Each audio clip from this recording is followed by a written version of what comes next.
I'm going to go ahead and start. You're the moderator. Go ahead. Yes, my name is Karlyn Benson. I'm Exhibitions Director at Woodstock Birdcliff Guild. The Woodstock Birdcliff Guild provides a vibrant center for arts and crafts in the beautiful community of Woodstock, New York.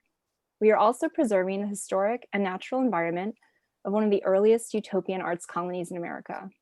We offer a combination of residency, educational, exhibition, and performance programs that encourage creative collaboration among a diverse array of artists, students, art professionals, and the public. You can access our programming virtually through weekly emails, our various social media outlets, and our website, woodstockguild.org. Today, I'm speaking with the curators of our current exhibition, Zulma Steele, Artist Craftswoman, Henry T. Ford, Derin Tanyol, Bruce Weber, and Tom Wolfe. Each curator will speak for a few minutes, followed by a discussion about Zulma Steele's life and work. There will be time for questions at the end, so please save your questions and type them in the comment section when we've finished our discussion. So first, I'd like to introduce Henry T. Ford. Henry is a Woodstock Birdcliff Guild Emeritus Board Member and Birdcliff historian. He's joining us today from the Zulma Steele exhibition at the Kleinert James Center for the Arts. Hello, Henry. Hi, thank you, Karlyn. Thank you, Derin, Tom, and Bruce. It was a great collaboration, and it's wonderful to look around and see how gorgeous this gallery looks.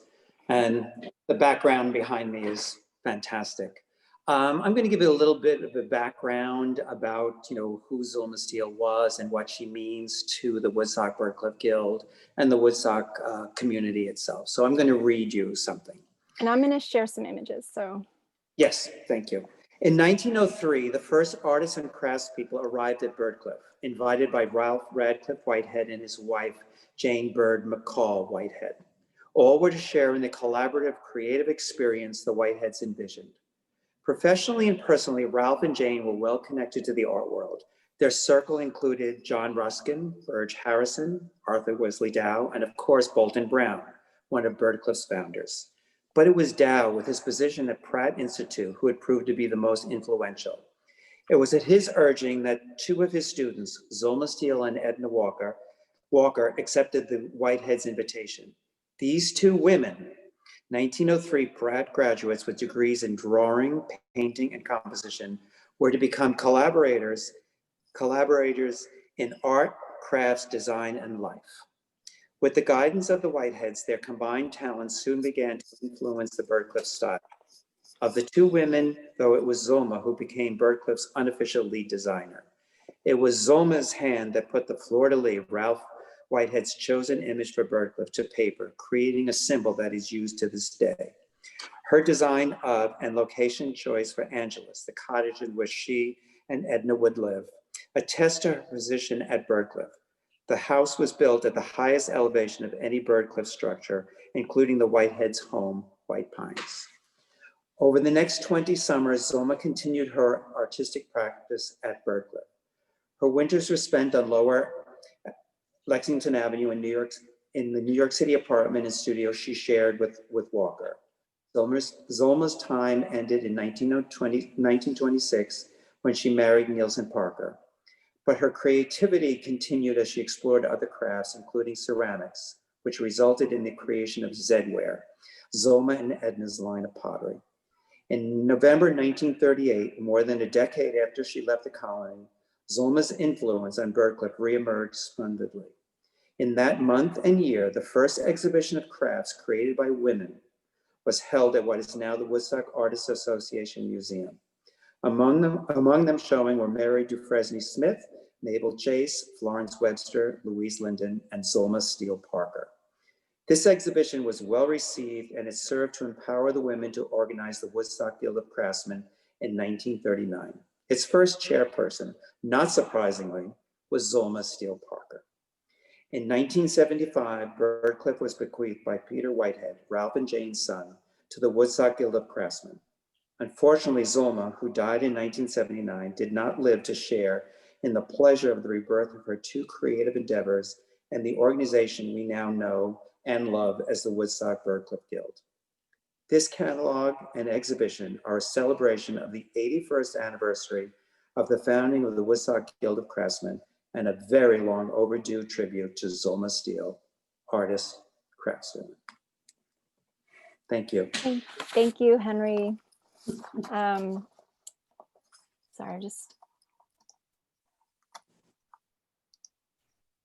So next, I would like to introduce Tom Wolfe. Tom is a professor of art history and visual culture at Bard College. He has written extensively about artists from the Woodstock Art Colony and about Asian American art. Yes, hello, everybody. Can you hear me? Yes. Yes. So I will agree with Henry. This was a very nice collaboration. Everybody pitched in, everybody did a lot, and we were all very enthusiastic to do the first exhibition devoted to Zulma Steele since she passed away, and have the first publication devoted to her, which is kind of amazing since she's such an important and talented artist. So I'm going to just do a quick run through of the show, talk about some aspects of it, and I'm going to try to share my screen now to get my presentation up. Okay.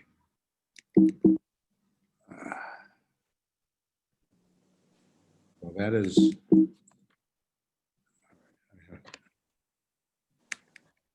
okay. So the concept for the exhibition included making a point about the fact that she came from an artistic family. Her mother was an artist, so we included this watercolor, and her mother's name was Zulma DeLacy Steele. So they often get confused, the mother and daughter, because their names are so similar. You can see the signature here, and it's in the show. So we have a couple of works by her, and then Zulma Steele's brother, Frederick Dorr Steele, was an artist and an illustrator, famous for creating the classic image of Sherlock Holmes. And we have a couple of works of his as well. Not these, but I thought I would show the Sherlock Holmes image.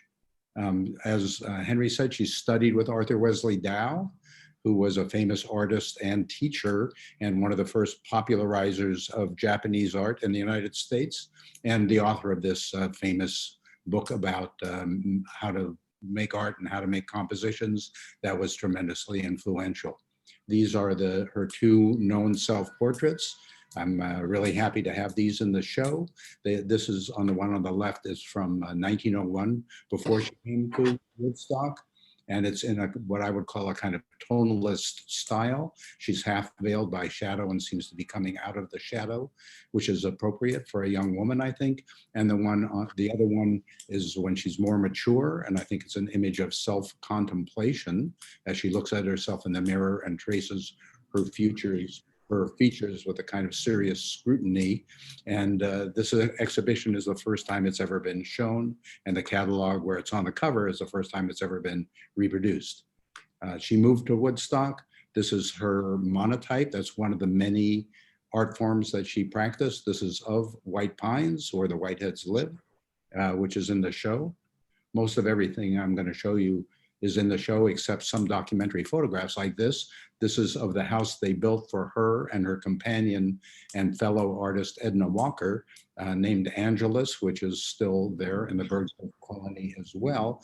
This is the two of them there. And here, this is from a photo album in the family. It's not in the show, but it documents their existence there for over 10 years. And this is a lovely little drawing, also never been shown, by Zulma Steele, that looks very much like it is an image of a moment of reading and relaxation in the house Angelus. She became very involved with designing furniture for Birdcliff. That was her job when she was brought there. And Derin Tanyol will talk in some detail about her involvement with Birdcliff furniture after I'm completed. And she also painted. She was always active as a painter. This is an early tonalist landscape with very muted colors and a kind of mood of almost dreamlike reverie that's characteristic of the tonalist style and the style of Burge Harrison, who was her teacher and friend in Woodstock. And then her style got a brighter and more aggressively modernist in the intensity of the color in this great series of paintings about the building of the Ashokan Reservoir, which Bruce Weber is going to talk about after Derin. And at the same time, she was doing many small landscape paintings with this great facility with the brush and the palette knife. You'll see some, you already saw some behind Henry when we were looking at him in the show, and excelled at another medium as well, which was monotype, unique prints that she again represented mostly landscape subjects with this delicate range of color and some monumental images, even though they're small works.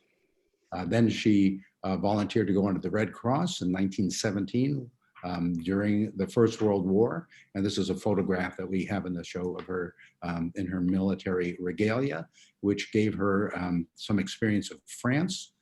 And she would return there. This is not by her.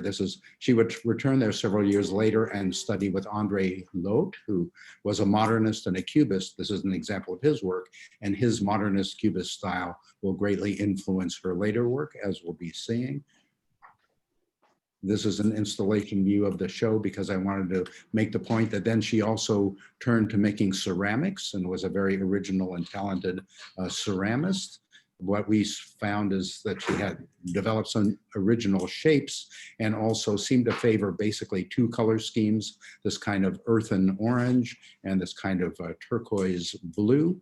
And we have several examples of both in the exhibition on that table, which also is designed by her with the carved lilies that ornament the leg, piece of Birdcliff furniture. This is her working at in the ceramic studio at Birdcliff, where she worked for several years.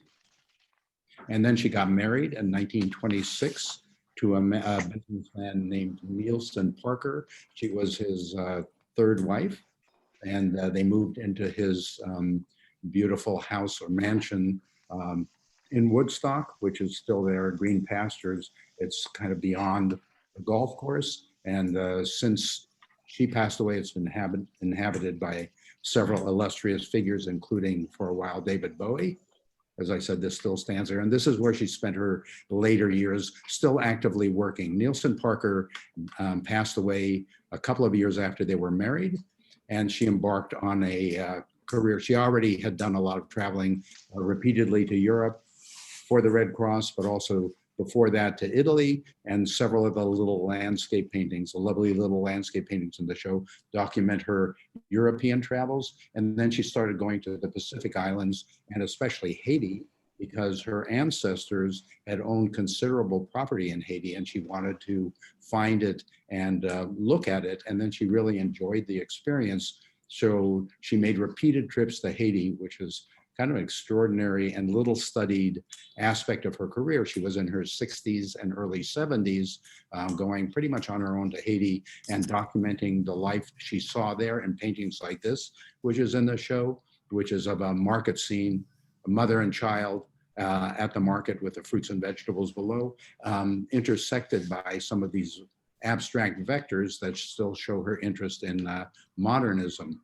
So we show us a selection of these late works, mostly small pastels that document life in the Pacific Islands and Haiti, which I think is a really interesting area for study. These, I think in terms of further study of Zulma Steele, somebody should do something about these because it's a really interesting document of life in the mid-20th century in Haiti. Some of them everyday scenes, as we just saw, some of them more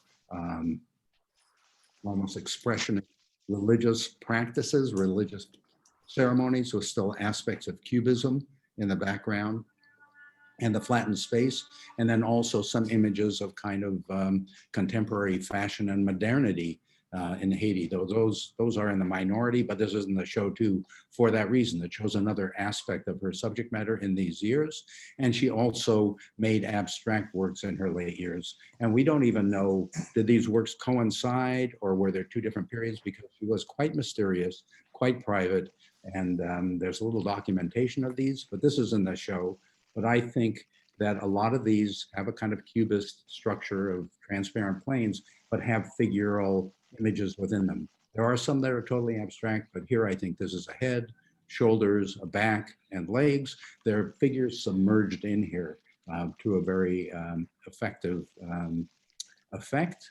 This is one that's not in the show, but I think it clearly shows the kind of cubist abstract lines and energy that still have imagery of two crouching figures in this case, which brings me to the last work I'm going to show, which is one of her larger late abstract paintings, which is in the exhibition, which I suggest in the catalog, based on the images I've just shown you, that maybe it's Leda and the Swan, where this would be the wings of the swan, this would be the long neck, and then Leda would be kind of prone, hovering above the swan and curving down here with a kind of calligraphic image for her face.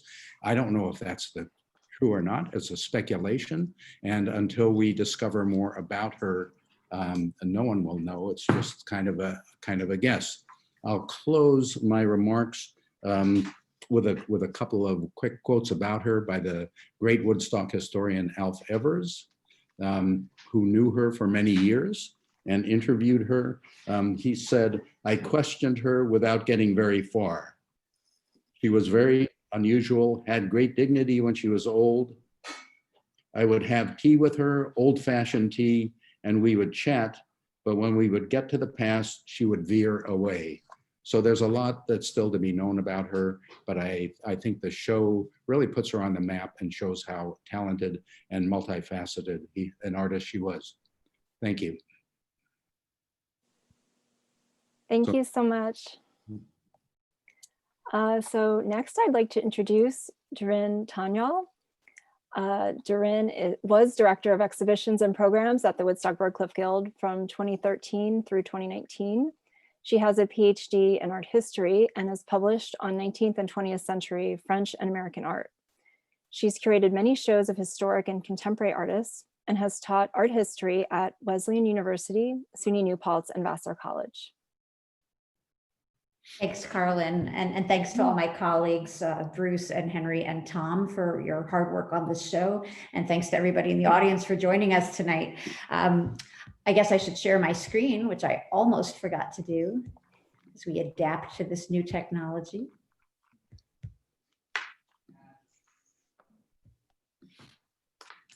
There we go. So I wanted to talk to you a little bit tonight about Zulma Steele's furniture decoration and her stylistic influences in the work of William Morris, who many of you likely know was a famous English designer and really one of the main voices behind the arts and crafts movement, and also a major source of inspiration for Ralph and Jane Whitehead's founding of the Birdcliff Art Colony. Just to give you a sense of how important his influence was at Birdcliff, I'm now showing you the Whitehead's library in what is today the Birdcliff Theater, where you can see a tapestry from William Morris's textile workshop presiding over the over 5,000 volumes that made up the library. And many of those books were on art and design, and they were made available for study by Birdcliff residents like Zulma Steele. Now, Zulma Steele, as Tom referenced, was somewhat mysterious, and she left us nothing in the ways of writing on art. She really left us nothing in the ways of writing on anything, for that matter. But her artwork definitely suggests a very studied adherence to Morris's prescriptions for art and design. Morris is probably best known for his very distinctive wallpaper designs. And you can see here in these two works that I have on the screen that while the forms in his work are certainly recognizable as birds, flowers, leaves, etc. They're highly stylized, or to use the word that was in vogue at the time, they're conventionalized, which references their very abstracted or graphic and flattened qualities. And that flattening of space was extremely important to William Morris, who called for decorative work that avoided three-dimensional space, saying that art should only remind us of the outward face of the earth. And he very much emphasizes the idea of it only being able to remind us, because actual scientific realism, he felt, only recalled the hard facts of life. And the point of art was to provide joy or respite from those things. This is an object that many of you have likely seen. It's probably the most often reproduced work of Birdcliff furniture. It has painted panels by Herman Dudley Murphy, and beautiful though it is, this is something, these panels don't at all represent William Morris's aesthetic for the arts and crafts, most notably because of the deep three-dimensional space, the way in which the river recedes deeply into the distance. This is entirely anathema to Morris's principles. This work that I'm showing you at right by Zulma Steele, which is probably a design for a drop front desk. This, on the other hand, shows a direct application of William Morris's tenets for arts and crafts design. And I should point out that this work has a design feature that's typical of Birdcliff design in the illusion of a kind of continuous narrative, the way in which the branch of woodbine in this case emerges from the lower right and then seems to disappear behind one of the furniture panels, and then reemerges, disappears, and emerges again from behind the distinct panel divisions. And we saw that a similar design practice in the Herman Dudley Murphy landscape as well. So how does this work by Zulma Steele apply Morris's design principles? First of all, it does so in the very heavy black outline that you see around the leaves, this very heavy linear quality that really defines this as decoration as opposed to reality. And to quote from one of William Morris's lectures, he said that definite form bounded by firm outlines is a necessity for all ornament. And you can see that in his wallpaper design at left. Secondly, there's no indication of space or distance or three-dimensionality, most notably in the fact that the leaves in the woodbine piece, the leaves don't cast any shadows on themselves or on the space around them. And one of Morris's more famous quotes has him criticizing Victorian wallpaper as containing what he called sham real boughs and flowers, casting sham real shadows on your walls. And lastly, the way in which the branch grows diagonally across the sheet of paper is likely also sourced from one of Morris's lectures, in which he hails the dynamic movement created by specifically diagonal branches on wallpaper design. And Steele's many botanical studies incorporate branches and flower stems that are always oriented diagonally on a sheet of paper.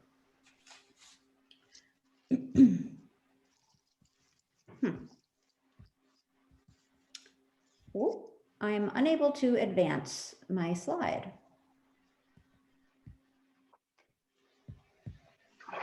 How strange. Okay, sorry about that.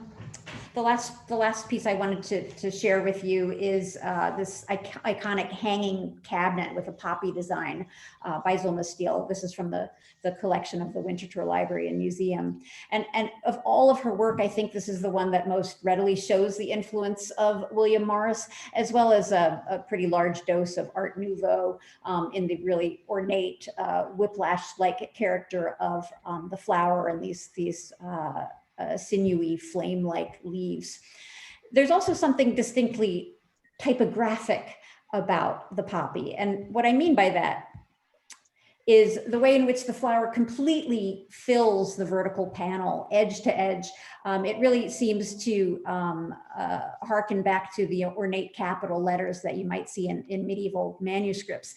And so the illuminated letter S I'm showing you at left is by William Morris, who, among many things, was also a typeface designer, and he ran a printing press out of his home at Kelmscott Manor. This is from his Kelmscott Chaucer, a copy of which inhabited the Whitehead's library. And at right, I'm showing you a page from Zulma Steele's notebooks, where you can see she's experimenting with typeface design.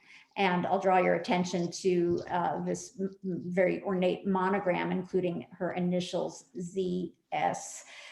So in a way, the poppy design really seems to be almost Steele's tribute to William Morris, and also to, more broadly, the interdisciplinary design languages of the arts and crafts movement. So we hope that if you haven't already had the chance to, you should definitely get to see the show before it closes on November 15, where you'll really get a good sense for how Steele's designs, most notably her really unique approach to incorporating botanical elements into furniture design. It all really shows her to be the designer who really almost single-handedly defined Birdcliffe's relationship to the arts and crafts movement. So thank you, and back to you, Karlyn. Great, thank you. It's very interesting. So our final presentation is from Bruce Weber. Bruce Weber is an independent art historian who has served as a curator at several museums, most recently the National Academy Museum and the Museum of the City of New York. Bruce has recently been focusing his attention on the historic Woodstock art colony and has contributed an essay to the exhibition catalog on the Zulma Steele Shokan Reservoir series. Hi, everybody. Sharing the screen. Now I just got to find the PowerPoint. Oh.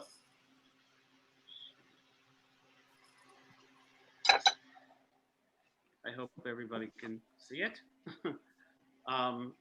I also wanted to send my good wishes to everyone, and to just this experience has been really terrific to focus so clearly on a key member of the Woodstock art colony, one who not only was a terrific craftsman, but as a painter. That kind of duality within the colony of the crafts people as well as the painters, and she really brought that together as a symbol of the colony.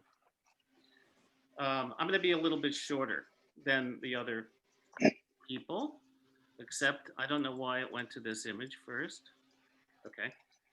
Zuma Steele's aspiration as a landscape painter reached its peak with the creation in 1914 and 1915 of a series of paintings of Ulster County's Ashokan Reservoir and the surrounding mountainsides. The complete size and scope of this luminous series is not known. 5 of the 6 located paintings in this series are featured in the Steele exhibition. The artist also pictured the area in a group of woodcuts and a monotype, which are also on view.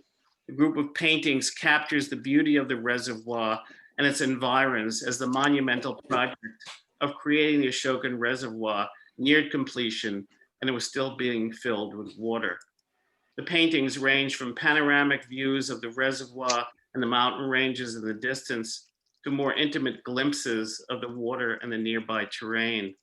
By the latter part of 1913, Steele had advanced beyond working in styles indebted to tonalism and impressionism and ventured into a more subjective, experimental, and modern manner of painting. The Ashokan Reservoir paintings rank among the finest landscapes created in the Woodstock art colony during the first decades of the 20th century. Steele exhibited paintings from the Ashokan Reservoir series in New York City from December 1914 through November 1915, and then sporadically over the following 2.5 years in Baltimore, Chicago, and Elmira, New York. In February 1915, Steele exhibited 5 works from the Ashokan Reservoir series at the McDowell Club in Manhattan. The paintings arrested the attention of various art critics.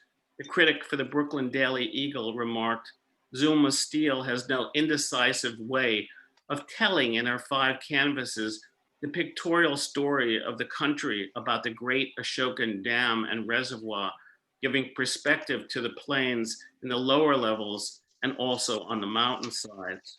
Simplicity and directness are her effective keynotes, and her love for color makes her canvases glow.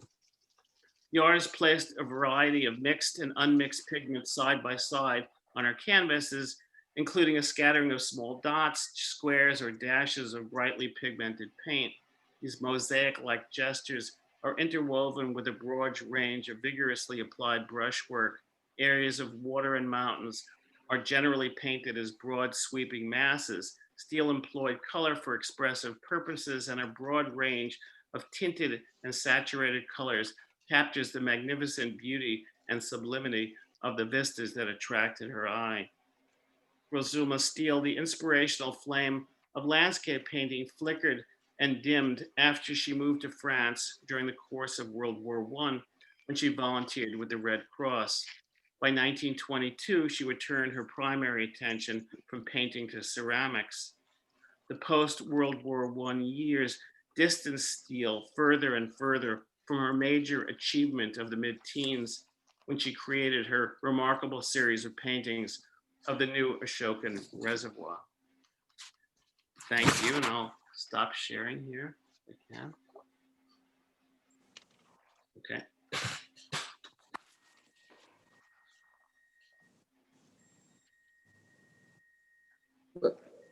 Are we back?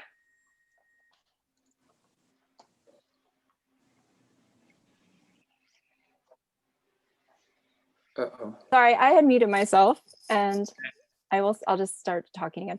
So I just like to start a discussion with the curators. And so I have a few questions that I'm going to ask. My first question is, what was it like curating the Zulma Steele exhibition during the time of COVID-19 when you couldn't easily meet or view the works in person? I could start that discussion with a comment that may peg me as being dreadfully antisocial, which I am not. But I've got to say that co-curating a show through Zoom was actually in some ways, on some levels, easier because you could meet anytime. And most notably, the whole screen sharing option is absolutely revolutionary for being able to share images with your colleagues. Rather than sitting around a table, passing around a computer, or worse still, passing around an iPhone with images of works of art that we're interested in putting in the show. We can do what we're doing in this meeting tonight and just have them on a full computer screen in front of each of us. And that really made things quite convenient. So while certainly not being able to, see each other and see the works of art in person, that was something that, we certainly felt was, we missed that. Really everybody rose to the occasion with taking advantage of new technologies in order to make it all work as well as it did. Right, I would imagine that now that Zoom has become more popular, it'll become more the fashion when you're working with other people to go to Zoom and work that way. I mean, I would for sure. For sure, me too. On a logistic, it was the bulk of our job was really very easy because there was so much Zulma Steele work in the Woodstock community that most of us knew where the pieces were and who owned them and had seen them. So it was to be able to accumulate. In fact, we had many more than are actually in the show. We would not have any wall space with the amount of work that we had to choose from. And it was all from the Woodstock area, except for the wonderful Hunt family, which is Zulma's family, who lent us these incredible personal glimpses of her life, and then unseen drawings and paintings that we had not seen before. So it made it a lot easier. We didn't have to go sleuthing about where is that, because we saw the image, we knew where it was and who owned it, and the lenders were very, very gracious and generous.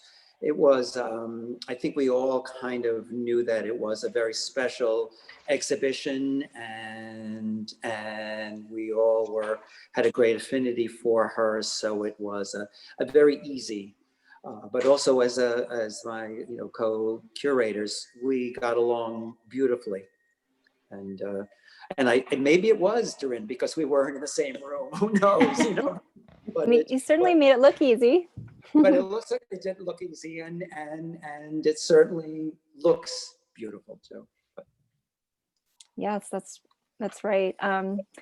So my next question is, could you please speak about the importance of this exhibition and how it will help elevate Zulma Steele's position in early 20th century American art? I'll jump in here. This is the Year of the Woman. And when I'm in the gallery sitting, the first thing that I always mention is that she is a woman who graduated college in 1903. Just put that on the timeline and think what was going on in the world, and then see the amount of work that she accomplished. So that was my banner that I was pushing out to the world. I don't know if that really answers your question, but and that I felt very strongly about. And I think, Henry, just to clarify, when you said this is the year of the woman, of course, every year, as far as women are concerned, in some way, should be that. But I think what you're referencing is that this year is the 100-year anniversary of women's gaining the right to vote. Right. I'm sorry, I did not mean to diminish it. It was no. I did meant the importance that this was. I was just clarifying. Tom, you look like you're raising your hand. Yes. That Zulma Steele in 1915 showed her paintings in New York at the Macbeth Gallery, which was a very prestigious gallery, in an exhibition that was for suffragism, to get women to vote. It was a nonprofit exhibition where the sales went to the cause.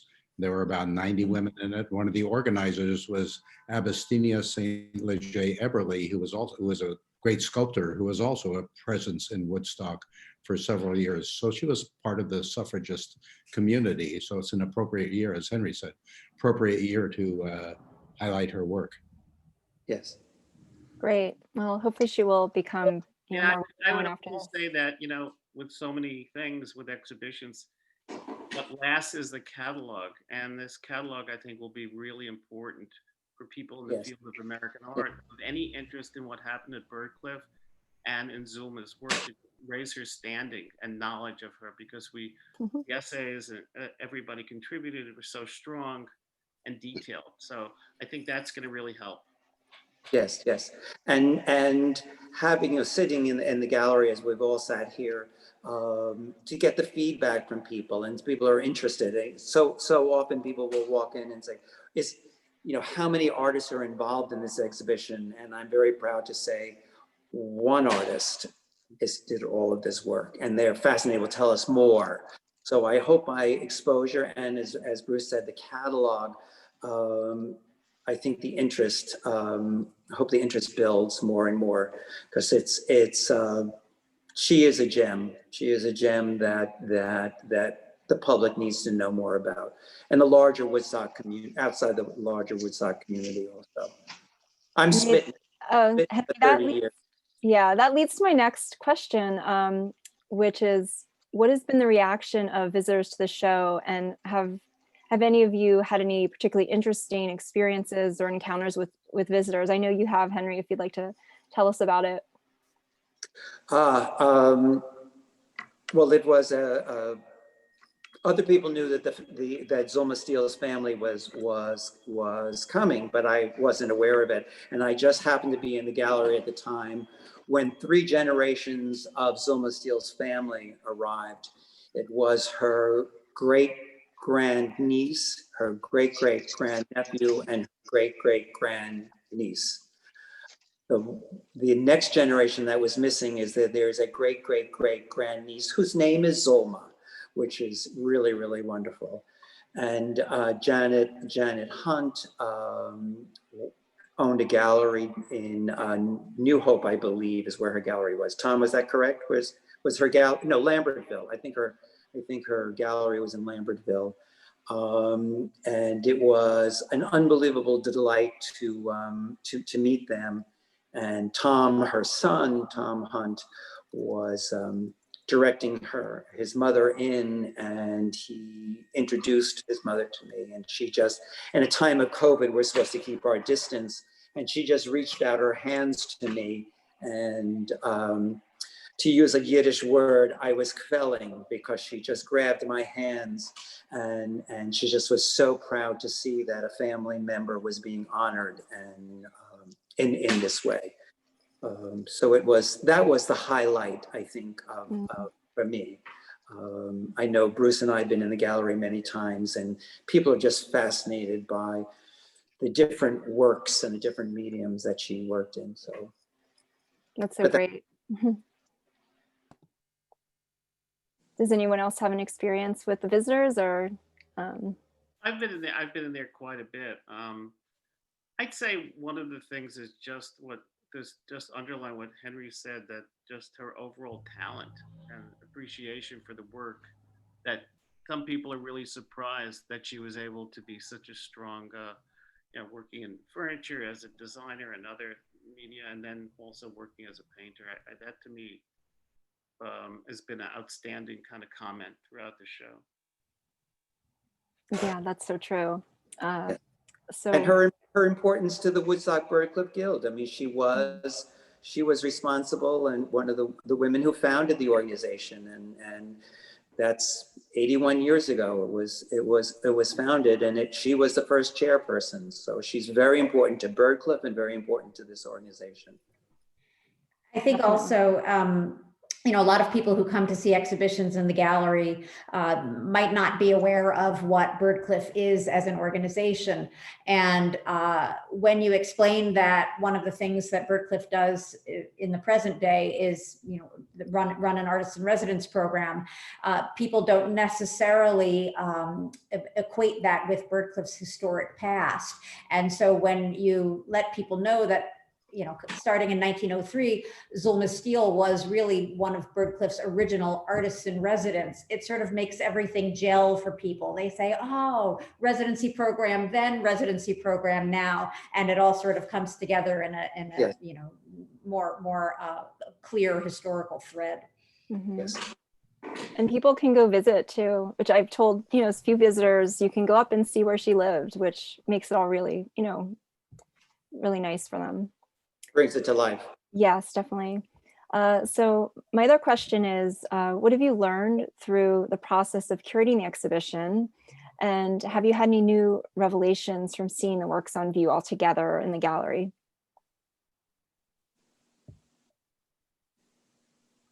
Has anyone discovered anything new about her they didn't know?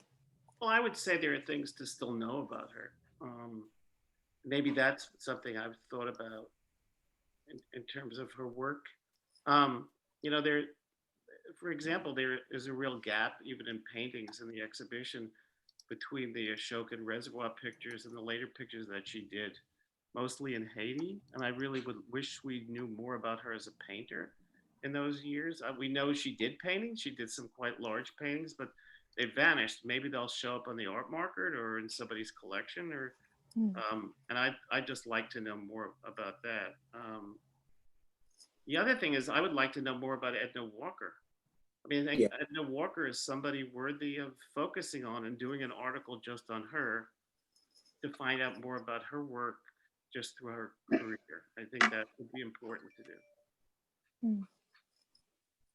Well, you earlier mentioned about the mystery of, that Tom mentioned it, about that she never really gave much of herself. So there's a whole mystery about what was behind her paintings, what was her thought process. And also pretty late in her career, 1958, she had a show organized, so was traveling to libraries around the East Coast, and one of them had a fire, and a lot of her work was destroyed then. Right.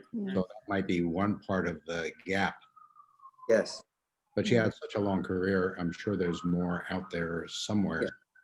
Yeah. She only really wrote one statement, a single page, that a copy of is at the WAM archives. And I think she wrote that statement for that late show. I think she prepared that for them, or sometime in the 50s. Yeah, that could be. This leads into my final question, which is in terms of the Woodstock Art Colony, how can the Zulma Steele exhibition be a bridge to future scholarship and exhibitions? It sounds like you have some ideas already about what could be a good exhibition, but. Yeah, well, one area, as I learn more and more about the colony, that I'm surprised by, or nicely surprised by, that sometimes the painters worked as craftsmen, the craftsmen worked as painters, the back and forth, because that's when you look at the exhibition itself, that balance between her work as a designer and work as a painter, I think that's something within the colony that still has not really been investigated enough. I mean, we know more and more about the painters who were there, sometimes the sculptors, printmakers, but that relationship between the craftsmen and the painters, and how I think artists would explore different aspects of craftsmanship. And I think the Guild was a leader in that. I think they drew people in to exhibiting and trying their hand at things. So that's something I think would be important to do, very important. Interesting. Does anyone else? On that subject, I have a question about the woodworking aspect of her career. What were the differences between Ralph Whitehead's woodworking versus Zulma's furniture making? Were they joint or separate endeavors? And I also want to add that at this point we can open up to questions from the audience. So please feel free to type questions into the chat in your Zoom. I could start to address the audience question regarding woodworking styles. So Ralph Whitehead, as much as we don't necessarily want to say so out loud, he wasn't really a woodworker. He had some cabinet making training in Europe. He took a few classes, but like with so many of his attempts at creative endeavors, he was, really more of an enchanted learner than he was a skilled craftsman. And so where his great skill lay, at least for a while, was in community building and in creating an art colony and somehow enticing artists to come to it. But the real woodworking at Birdcliff was primarily done by a man named Fordyce Herrick, and also Ralph Erlison and Olaf Westerling were other Nordic cabinet makers who worked in the Birdcliff shop. Zulma Steele was not actually a furniture maker herself. She created the designs, the decorative designs for the painted or sculpted botanical inlays that characterize Birdcliff furniture so strongly. But she wasn't the one actually creating the furniture herself. It was in the hands of the woodworkers that Ralph White had hired. Yes, we have sketches of furniture and furniture designs that have the ZS, the Zulma Steele, but in the margin there'll be a circle, and it was approved by RRW, Ralph Radcliffe Whitehead. Interesting. But he would approve of the design, but of the design that Zulma executed, he would approve it, but it was not, as Derin said, it was not made by Zulma. I have a comment here, more than a question, but I hope people are aware of the Birdcliff exhibition at the Milwaukee Art Museum. The second floor is currently closed, but the exhibition will reopen when the floor reopens. Yes. That must have been, I know exactly who that is. Yes. Yes, it's Barbara. Yes. And it's a fantastic exhibition, and the Milwaukee Art Museum has a great Birdcliff collection. The Leighton Art Collection is a large collection of American works in multiple media, and there's a significant stash of Birdcliff works there. And the exhibition opened up early this year, and Henry and I had the privilege of going there to speak to a very engaged and quite large audience who we were happy to see there were so many Birdcliff fans, or at least people who wanted to learn more about Birdcliff as far away as Milwaukee. And there is a big connection between this gallery that I'm sitting in now and Milwaukee, because our benefactor and Doug James, who we would not have a Woodstock Birdcliff collection if it wasn't for Doug James, and his family is very well connected to the Milwaukee, Museum of Fine Arts. And believe it was his grandfather and his father and his grandfather. I think it's as far back as that. So there is a connection to Milwaukee, and of course a great, I have great gratitude towards for Doug for collecting and donating, the Woodstock collection here. And the wonderful pieces of Zulma's and furniture and what have you. So we would not have this collection. That was the seed, and that was Doug who did that. Which is can you hear me? This is Doug James. Hey, Doug. Hi. It was my great grandfather that founded, along with Frederick Layton, the Layton Art Collection in Milwaukee. Thank you for filling that in. That's great. Wonderful. So glad you're listening in. Yeah. Barbara's on the screen too. Can you hear me? With the Milwaukee Art Museum, make sure you go and look at the online, the virtual part of the show, because it takes you all around the show. It's very, very nice, very complete. Wonderful. Thank you. There's a link to that online show in the chat. If people want to look, you can copy it from there. Everyone should be able to see it. If you don't want to and look exhibitions, and you'll get to it. Okay, great. Thanks for your question and Thank that you. information. Does anyone else have any other questions? We're almost out of time, so we probably have time for about one more question. Has anybody written in that question that we? I'm getting some feedback. Very interesting, excellent panel discussion. So I believe that's all the questions we have for now. You don't have a good pithy question that we can play with?